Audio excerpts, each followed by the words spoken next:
ಕಣ್ಣೀರಂತೂ ಮುಟ್ಟಕ್ಕೆ ಆಗಲ್ಲ ಈ ಟೈಮ್ನಲ್ಲಿ.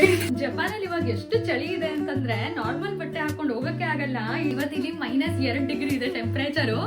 ನಮಸ್ಕಾರ ಎಲ್ರಿಗೂ. ಇವತ್ತು ಟೋಕಿಯೋನಲ್ಲಿ ಸಖತ್ತಾಗಿ ಸ್ನೋಫಾಲ್ ಆಗ್ತಾ ಇದೆ. ನಮ್ಮ ಮನೆ ಸುತ್ತಮುತ್ತ ಎಲ್ಲ ಹೇಗಿರುತ್ತೆ ಅಂತ ಹೇಳಿ ತೋರಿಸ್ತೀನಿ, ಬನ್ನಿ ನೋಡ್ಕೊಂಡ್ ಬರೋಣ. ಈ ತರ ಹಿಮ ಬೀಳ್ಬೇಕಾದ್ರೆ ಬಿಸಿ ಬಿಸಿ ಕಾಫಿ ಕುಡಿತಾ ಇದ್ರೆ ಎಷ್ಟ್ ಚಂದ ಅಲ್ವಾ. ಸ್ನೋಫಾಲ್ ಆಗೋ ಜಾಗಗಳನ್ನ ನಾನು ನಿಮಗಾಗ್ಲೇ ತೋರಿಸಿದೀನಿ.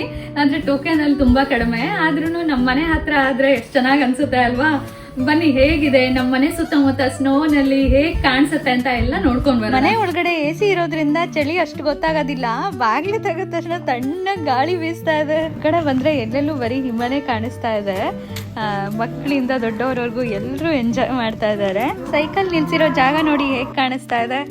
ಬ್ಯಾಸ್ಕೆಟ್ ಒಳಗಡೆ ಎಲ್ಲ ಹಿಮ ತುಂಬಿಕೊಂಡಿದೆ. ಹಾಗೆ ಒಂದಿಷ್ಟು ಚಿಕ್ಕ ಚಿಕ್ಕ ಸ್ನೋ ಮ್ಯಾನ್ಗಳನ್ನೆಲ್ಲ ಮಾಡಿಟ್ಟಿದ್ದಾರೆ ಈ ಪಾರ್ಕ್ ನಲ್ಲಿ.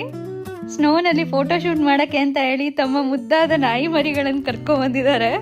ಚಳಿಗಾಲ ಬಂತು ಅಂದ್ರೆ ಸಾಕು, ಈ ಅಂಗಡಿ ಮುಂದೆ ಒಂದು ದೊಡ್ಡ ಕ್ಯೂ ಇರುತ್ತೆ. ಗಂಟೆಗಟ್ಟಲೆ ನಿಂತ್ಕೊಂಡು ತಿಂಡಿನ ತಿನ್ಕೊಂಡು ಹೋಗ್ತಾರೆ. ಇಲ್ಲಿ ನಿಮ್ಗೆ ಹೊಗೆ ಕಾಣಿಸ್ತಾ ಇರ್ಬೇಕಲ್ಲ. ಈ ತಿಂಡಿ ವಿಶೇಷತೆ ಏನಂದ್ರೆ, ಒಂದು ದೊಡ್ಡ ಪಾತ್ರೆನಲ್ಲಿ ತರಕಾರಿಗಳನ್ನೆಲ್ಲ ಸೂಪ್ನಲ್ಲಿ ಹಾಕಿ ಕುದಿಸ್ತಾರೆ. ಅದನ್ನ ತಿನ್ನಕ್ಕೆ ಅಂತ ಹೇಳಿ ಜನ ಬರ್ತಾರೆ ಇಲ್ಲಿಗೆ. ಇದು ಜಪಾನಿನ ಒಂದು ವಿಶೇಷವಾದ ತಿಂಡಿ. ಚಳಿಗಾಲದಲ್ಲಿ ಹೆಚ್ಚಾಗಿ ತಿಂತಾರೆ. ಮೂಲಂಗಿ ಮತ್ತೆ ಕೆಲವೊಂದು ತರಕಾರಿಗಳನ್ನೆಲ್ಲ ಸೂಪ್ನಲ್ಲಿ ಹಾಕಿ ಕುದಿಸ್ಬಿಟ್ಟು ಕೊಡೋವಂಥದ್ದು. ಇದಕ್ಕೆ ಓದೇನ್ ಅಂತ ಕರೀತಾರೆ. ನಾನು ವೆಜಿಟೇರಿಯನ್ ಆಗಿರೋದ್ರಿಂದ ಟ್ರೈ ಮಾಡಿಲ್ಲ. ಸ್ನೋ ನೋಡಕ್ ಚೆನ್ನಾಗ್ ಅನ್ಸುತ್ತೆ, ಆದ್ರೆ ಇಂಥ ಜಾಗಗಳಲ್ಲಿ ಇರೋದು ತುಂಬಾ ಕಷ್ಟ. ಬೆಚ್ಚಕ್ ಬಟ್ಟೆ ಹಾಕೊಂಡಿಲ್ಲ ಅಂತಂದ್ರೆ ಹೊರಗಡೆ ಬರೋದಕ್ಕೆ ಆಗೋದಿಲ್ಲ. ಈ ಚಳಿ ಪ್ರದೇಶಗಳಲ್ಲಿ ಯಾವ ತರ ಲೇಯರ್ ಮಾಡ್ಕೊಂಡು ಬಟ್ಟೆ ಹಾಕೋಬೇಕು ಅಂತ ಹೇಳಿ ನಾನು ತೋರಿಸ್ತೀನಿ. ಈ ತರ 3-4 ಸ್ವೆಟ್ರು ಜಾಕೆಟ್ ಹಾಕೊಂಡು ಹೋಗ್ಬೇಕು. ಇಲ್ಲಿ ನೋಡಿ, ಒಂದ್ ಸ್ವೆಟ್ರು, ಒಂದು ಹುಡ್ಡಿ, ಮತ್ತೆ ಮೇಲೆ ಜಾಕೆಟ್, ಆಮೇಲೆ ಹೀಟೆಕ್ ಗಳು ಕೂಡ ಹಾಕೋಬೇಕಾಗತ್ತೆ. ಚಳಿಗಾಲದಲ್ಲಿ ಈ ತರದ್ ಹಾಕೋತೀವಿ, ಹೀಟೆಕ್ ಅಂತ ಕರೀತಾರೆ. ಇದು ಮೇಲ್ಗಡೆ ಟಿ ಶರ್ಟ್ ತರ ಹಾಕೊಳ್ಳೋದಿರುತ್ತೆ, ಮತ್ತೆ ಇದು ಕಾಲಿಗೆ ಹಾಕೊಳ್ಳೋದು. ಮತ್ತೆ ಕತ್ತಿಗಂತೂ ಬೆಚ್ಚಗ್ ಬೇಕೇ ಬೇಕು. ಈ ಸ್ಕಾರ್ಟ್ ನಾವು ಸುತ್ಕೋತೀವಿ, ಹಂಗಾಗಿ ಚಳಿ ಜಾಸ್ತಿ ಆಗೋದಿಲ್ಲ. ಇದು ಓಪನ್ ಇತ್ತಂದ್ರೂ ಚಳಿ ಜಾಸ್ತಿ ಆಗ್ಬಿಡುತ್ತೆ. ನೋಡಿ, ಈ ತರ ರೆಡಿ ಆಗ್ಬಿಟ್ಟು ಇಡೀ ದಿನ ಮನೆ ಒಳಗಡೆ AC ಹಾಕೊಂಡೇ ಇರ್ಬೇಕಾಗತ್ತೆ. ಇಲ್ಲಿನ AC ಗಳಲ್ಲಿ ಈ ತರ 2 ಬಟನ್ ಕೊಟ್ಟಿರ್ತಾರೆ. ಒಂದು ಕೂಲ್ ಮಾಡೋದು, ಇನ್ನೊಂದು ವಾರ್ಮ್ ಮಾಡೋದು. ನೀರಂತೂ ತಣ್ಣಗ್ ಕೊರಿತಾ ಇರುತ್ತೆ, ಹಂಗಾಗಿ ಚಳಿಗಾಲ ಪೂರ್ತಿ ಬಿಸಿನೀರೇ ಜಾಸ್ತಿ ಉಪಯೋಗಿಸೋದು. ಕರೆಂಟ್ ಬಿಲ್ ಅಂತೂ ವಿಪರೀತ ಬಂದ್ಬಿಡುತ್ತೆ. ನಮ್ಮನೆ ಬಾಲ್ಕನಿಯಿಂದ ನೋಡಿ ಎಷ್ಟು ಚೆನ್ನಾಗಿ ವ್ಯೂ ಕಾಣಿಸುತ್ತೆ. ಸಣ್ಣದಾಗಿ ಸ್ನೋ ಬೀಳ್ತಾನೆ ಇದೆ. ಬೆಳಗ್ಗೆಯಿಂದ ಕಾಯ್ತಾ ಕೂತಿದ್ದೆ ನಾನು, ಸ್ನೋ ಯಾವಾಗ ಬೀಳುತ್ತೆ ಅಂತ ಹೇಳಿ.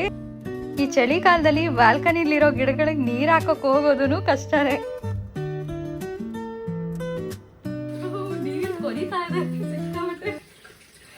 ಸ್ನೋ ಆಗ್ತಿರೋದಕ್ಕೆ ಇನ್ನೂ ಜಾಸ್ತಿ. ಜಪಾನಲ್ಲಿ ನಾವು ಚಳಿಗಾಲದಲ್ಲಿ ಪಾತ್ರೆ ತೊಳೆಯೋದಕ್ಕೆಲ್ಲ ಬಿಸಿನೀರ ಜಾಸ್ತಿ ಯೂಸ್ ಮಾಡೋದು. ಚಳಿಗಾಲದಲ್ಲಿ AC ಇಲ್ಲದೆ ಇರೋದಕ್ಕೆ ಆಗೋದಿಲ್ಲ.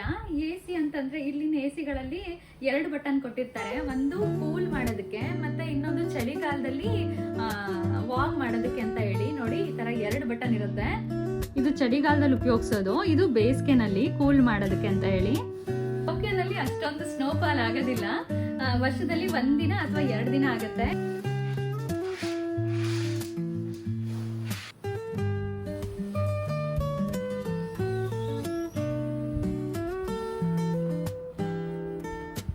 ನಮ್ಮ ಬಾಲ್ಕನಿಲಿರೋ ಗಿಡಗಳಂತೂ ಪೂರ್ತಿ ಹಿಮದಿಂದ ಮುಚ್ಚಿಬಿಟ್ಟಿದೆ.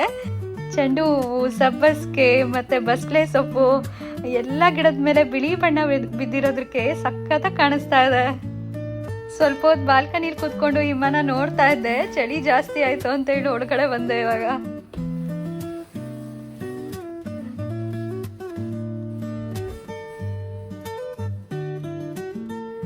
ಬಾಗ್ಲು ತೆಗಿಯಂಗಿಲ್ಲ, ಅಷ್ಟು ಚಳಿ ಇದೆ ಇವತ್ತಂತೂ.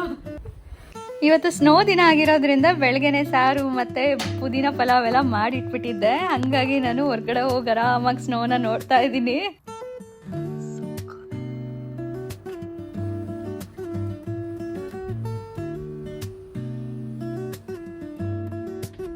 ನಿನ್ನೆ ಮಧ್ಯಾಹ್ನನೇ ಸ್ನೋಫಾಲ್ ಆಗ್ಬೇಕಿತ್ತು, ಸಣ್ಣದಾಗಿ ಬರ್ತಿತ್ತು. ಎಲ್ಲಿ ವರ್ಷ ಮಿಸ್ ಆಯ್ತು ಅನ್ನೋ ಅಷ್ಟರಲ್ಲಿ ಇವತ್ತು ಬೆಳಗಿನ ಜಾವದಿಂದ ಸಿಕ್ಕಾಪಟ್ಟೆ ಜಾಸ್ತಿ ಆಗಿದೆ. ಈ ಬೆಂಚ್ ಮೇಲೆ ನೋಡಿ ಚಿಕ್ಕದಾಗಿ ಒಂದು ಸ್ನೋ ಮ್ಯಾನ್ ಮಾಡಿಟ್ಟಿದ್ದಾರೆ. ಹಾಗೆ ಗಿಡ ತುಂಬಾನು ಹಿಮ ಕೂತಿದೆ. ಇಡೀ ರಾತ್ರಿ ಸ್ನೋ ಬಿದ್ದಿದ್ರಿಂದ ಬೆಳಗ್ಗೆ ಆದ ತಕ್ಷಣ ಈ ತರ ಚೆನ್ನಾಗಿ ಕಾಣಿಸ್ತಾ ಇದೆ. ಬಿಸಿಲು ಜಾಸ್ತಿ ಬಂತು ಅಂದ್ರೆ ಬೇಗ ಕರಗ್ಬಿಡುತ್ತೆ. ಇವತ್ತು ಬಿಸಿಲಿಲ್ಲ, ಹಂಗಾಗಿ ಹಿಮ ನೋಡೋದಕ್ಕೆ ಅವಕಾಶ ಸಿಕ್ತು. ಇದು ನೋಡಿ ಪಾರ್ಕ್ ದಾರಿನಲ್ಲಿ ಎಷ್ಟು ಚೆನ್ನಾಗಿ ಕಾಣಿಸ್ತಾ ಇದೆ. ಹಿಮ ಬೀಳೋ ದಿನ ಸ್ವಲ್ಪ ಜಾಸ್ತಿನೇ ಚಳಿ ಅನ್ಸುತ್ತೆ. ಟೋಕಿಯೋದಲ್ಲಿ ಸಾಮಾನ್ಯವಾಗಿ 1 ರಿಂದ 2 ದಿನ ಮಾತ್ರ ಹಿಮ ಬೀಳುತ್ತೆ. ನಿಮಗೂ ಇವತ್ತಿನ ಸ್ನೋ ವಿಡಿಯೋ ಇಷ್ಟ ಆಗಿದೆ ಅಂತ ಅನ್ಕೋತೀನಿ. ನೀವಿನ್ನೂ ನನ್ನ ಚಾನಲ್ನ ಸಬ್ಸ್ಕ್ರೈಬ್ ಮಾಡಿಲ್ಲ ಅಂದರೆ ಪ್ಲೀಸ್ ಸಬ್ಸ್ಕ್ರೈಬ್ ಮಾಡಿ.